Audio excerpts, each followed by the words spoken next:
কত ভুল আপনি করেছেন, কত অন্যায় আপনি করেছেন, কত পাপ আপনার হয়েছে, কত মিথ্যা আপনি বলেছেন, কয় ওয়াক্ত নামাজ ছেড়েছেন, কয় লাখ টাকা ঘুষ খেয়েছেন, কত যৌতুক আপনি খেয়েছেন, কত মিথ্যা আপনি বলেছেন।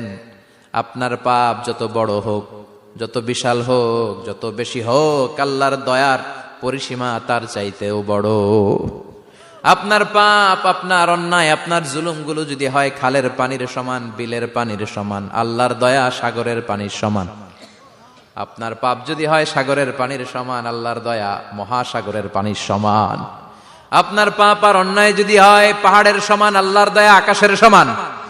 আপনার পাপ যদি হয় আকাশের সমান, আল্লাহর দয়া আরশের সমান। এজন্য আল্লাহ বললেন, ইয়া আইয়ুহাল্লাযীনা আমানু তুবু ইলাল্লাহি তাওবাতান নাসুহা। ও আমার গোলাম, তুই তোর নিজেরে যত বেশি ভালোবাসিস তার চেয়েও আমি তোরে বেশি ভালোবাসি। তোর বাবা মা তোরে যত বেশি ভালোবাসে তার চেয়েও আমাদেরকে বেশি ভালোবাসে কে? আল্লাহ বললেন, ভালোবাসারে তৈরি করার পরে আমি 100 টুকরা করলাম। চিল্লায় বলেন, কয় টুকরা? 99 টুকরা ভালোবাসা আমি আল্লাহ নিজের মধ্যে রেখে দিলাম।